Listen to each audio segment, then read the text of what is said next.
Speaking of our great Democratic candidates, we got Bernie everybody's favorite Sanders. dad.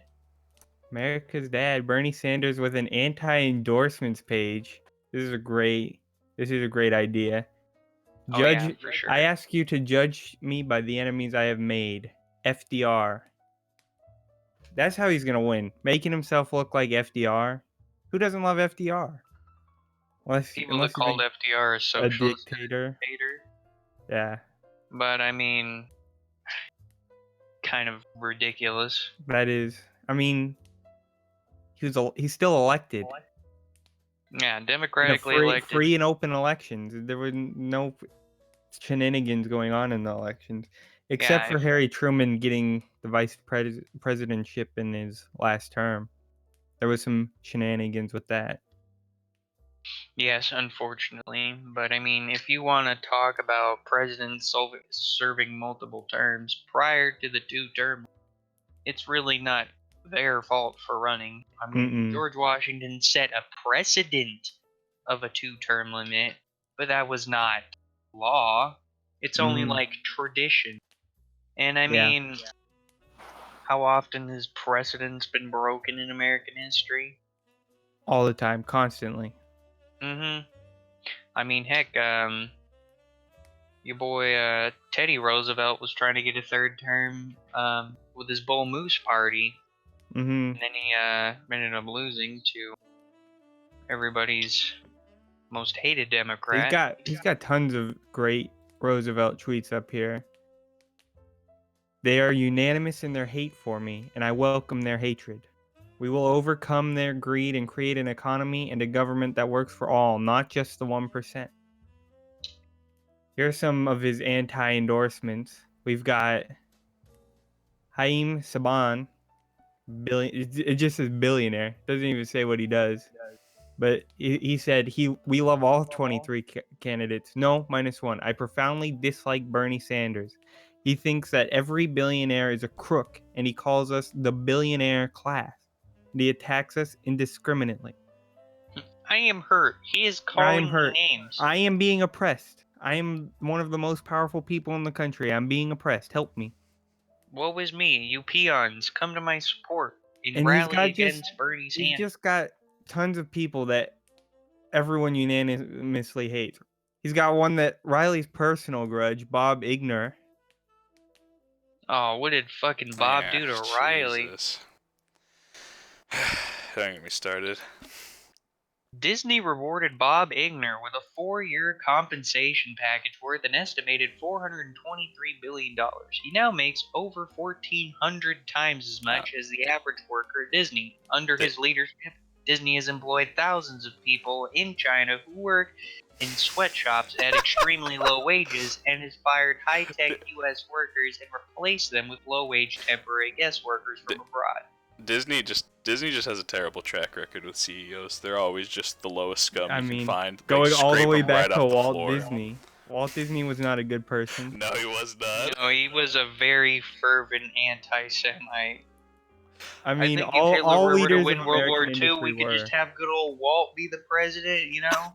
And on here's my personal grudge, Alan Greenspan, who I think is the scum of the earth. The worst. Oh man. If you want some comedy, go look up some clips of Bernie Sanders absolutely dressing down Alan Greenspan. It's actually fantastic. There's nothing I enjoy more than humiliated Alan Greenspan. I do want to watch that. That video is fantastic. If you can bring one up, we'll watch it. Dave. Yeah, the video is great. If you saw the link, I'm down watching it. Yeah. For context, Alan said the U.S. had the highest standard of living of any large industrialized. No, we do not. No, we do not. Yeah, Brady just cut him off.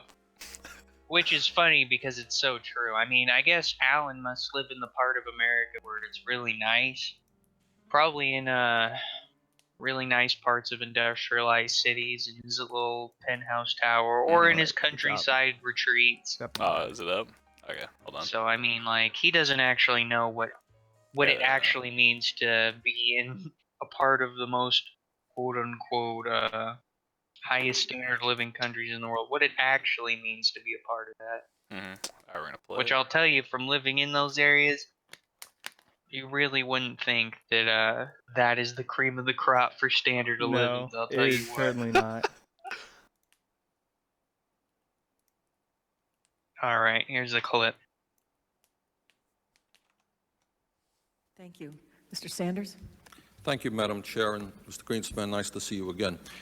Mr. Greenspan, Nice to I see you again. have long been concerned that you are way out of touch with the needs of the love middle watching the guy class in the and back. working families I of know, our yeah. country, Smug smile, that dude. you see your major function in your position as the need to represent the wealthy and large corporations. And I must tell you that your testimony today only confirms all of my suspicions. And I urge you, and I mean this seriously, because you're an honest person. I think you just don't know what's going on in the real world.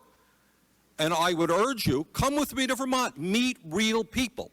The country clubs and the cocktail parties are not real America. The millionaires and billionaires are the exception to the rule. You talk about an improving economy while we have lost 3 million private sector jobs in the last 2 years. Long-term unemployment has more than tripled. Unemployment is higher than it has been since 1994. We have a $4 trillion national debt. 1.4 million Americans have lost their health insurance. Millions of seniors can't afford prescription drugs. Middle-class families can't send their kids to college because they don't have the money to do that. Bankruptcy cases have increased by a record-breaking 23%. Business investment is at its lowest level in more than 50 years. CEOs make more than 500 times of what their workers make. The middle class is shrinking. We have the greatest gap between the rich and the poor of any industrialized nation, and this is an economy that is improving. I hate to see what would happen if our economy was sinking. Now, today, you may not have known this.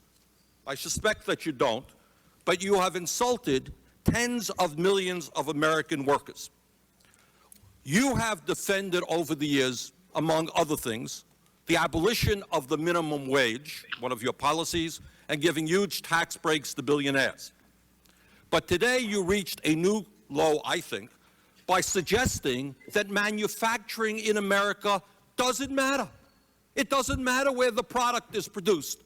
We lost 2 million manufacturing jobs in the last 2 years alone, 10% of our workforce. Walmart has replaced General Motors as the major employer in America, paying people starvation wages rather than living wages, and all of that does not matter to you. Doesn't matter. If it's produced in China, where workers are making 30 cents an hour, or produced in Vermont, where workers can make 20 bucks an hour, it doesn't matter. You have told the American people that you support a trade policy which is selling them out, only working for the CEOs who can take our plants to China, Mexico, and India. You insulted Mr. Castle. Mr. Castle, a few moments ago, a good Republican, told you that we're seeing not only the decline of manufacturing jobs, but white-collar information technology jobs. Forrester Research says that over the next 15 years, 3.3 million U.S. service industry jobs and 136 billion in wages will move offshore to India, Russia, China, and the Philippines. Does any of this matter to you?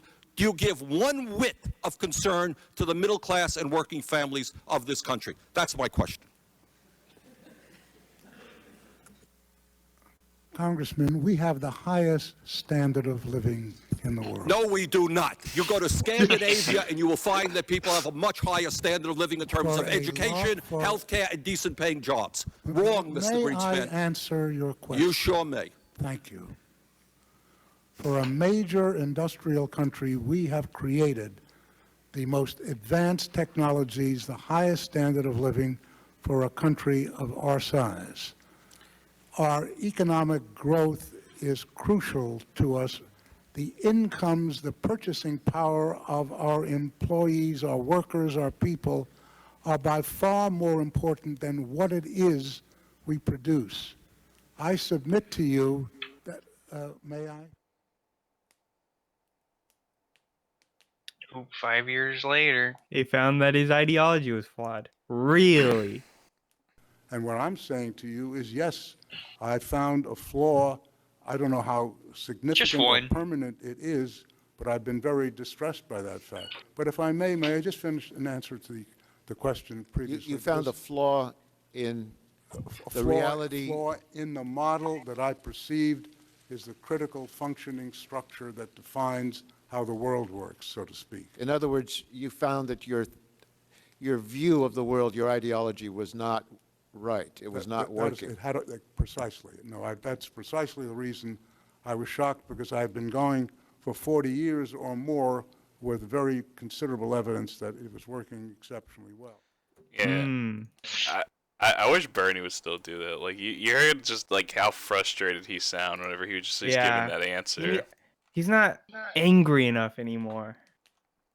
Yeah, this is also a long time ago, but That's I true. know This was a younger Bernie Sanders. You couldn't tell because he looks exactly the same, but it was a younger Bernie that's why we Sanders. got Mike Gravel in the debates. He's Bernie's attack dog. Oh man, that's gonna be sweet. I'm really excited for the next debate. Yeah, it's gonna be. Well, I mean, is it gonna be one debate with all the candidates, or are we gonna have I don't split know. debates like I last feel year? like the DNC could make it so that Bernie and Gravel are on the same stage and just try to keep them all away from Biden. I don't think Warren will be on the same stage as Biden either. I think they're going to try to protect him. Warren and Gravel they would just demolish Biden. The whole debate would just be them tearing him down. I know. And they really want to protect Biden. I feel like at this point they should just throw Biden to the dogs and try to go all in on Harris. Yeah, honestly, she seems to be what the establishment can get away with. Yeah, Is passing off as an actual progressive to the American people. even though Not she's not a fucking Biden. progressive. That's fine though. It's fine. She's not a progressive because she's young enough. And Yeah, she's and got she that, she's good at pretending that she's a progressive. Yeah, and that's what the In the, establishment in the needs. debate, she sounds like Bernie Sanders, and then when you hear her comments afterwards, she sounds like Joe Biden. Mm-hmm. But she still attacks him. Mm-hmm. But I mean, she won't. I don't see her lasting if Gravel goes after her. I think she'll last. If Clinton made it through that whole primary, she'll make it through. That was a different time though. Yeah. This is a time where candidates could just laugh at you and give a half-assed, half-hearted response, and they'd be So all you right. do you think if he gets Kamala that Warren will be taking over as the establishment pick? Even though she's not establishment, would they just see it as, well, we lost, might as well go for her instead of Bernie? Probably. I Just don't because think it's the going to end up there. I establishment think doesn't like Kamala will be Bernie. fine. But She'll make it till the end, but I don't think her polling will stay as strong throughout. yeah, once she The only runs out reason of why it's people so to strong kill now off. is because she attacked Biden and nobody attacked her, and so she's surged in the polls. But I mean, that's all gonna go over once they expose you for being a huckster. Hopefully, anyways. I mean, Obama got exposed for being a huckster in And 08. he was fine.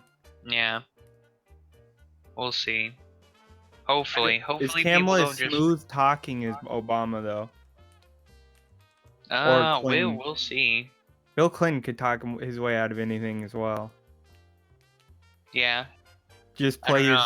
play his jazz music and, come on. He's like, you know what? Pulls a fucking saxophone out from under his podium. Yeah, and everyone's like, oh man, he's such a good president. I love him. Well, that's so cool. How could you not hate her? How could you not like I him? feel like that's what Buttigieg is trying to do right now. He can speak 5 million languages. Ooh, that's so nice. I like it. No. Can't wait It's for more not gonna Spanish work. to be spoken at the next debate. Does he speak Spanish? I'm guessing he does. He speaks like 8 languages, right? If he doesn't speak Spanish and he speaks 8 other languages, I don't know what the fuck Mayor Pete's speaking, because Spanish is the second most popular language in the world. I don't even know how that works. Like, how's that going to be like a selling I'm pretty point? sure. Someone I'm being pretty sure it's bilingual? Mandarin. No, Mandarin is the most spoken language in the world. Is that including second language? Primary language, I'm pretty sure. Yeah. Yeah, that's true. So, I mean, Yeah, I think it goes Mandarin, Spanish, English, and then Yeah, but if it you go probably by goes if to you like go by all Hindi or something. speakers, English is in first, then Mandarin. It's because we got our buddies, the Indians, out there speaking shit tons of English. Well, I mean, everywhere Yeah. speaks a little bit of English. English is the international language at this point. I love it. Isn't it nice to have two successive empires back to back just speak the same fucking language? To Yeah, cement it that makes cultural it impact. easier. It'd be like if Byzantines kept speaking Latin instead of just being like, man, this Latin shit's too hard. I'm just gonna speak Greek. Yeah. But I mean, about the debates, we will see.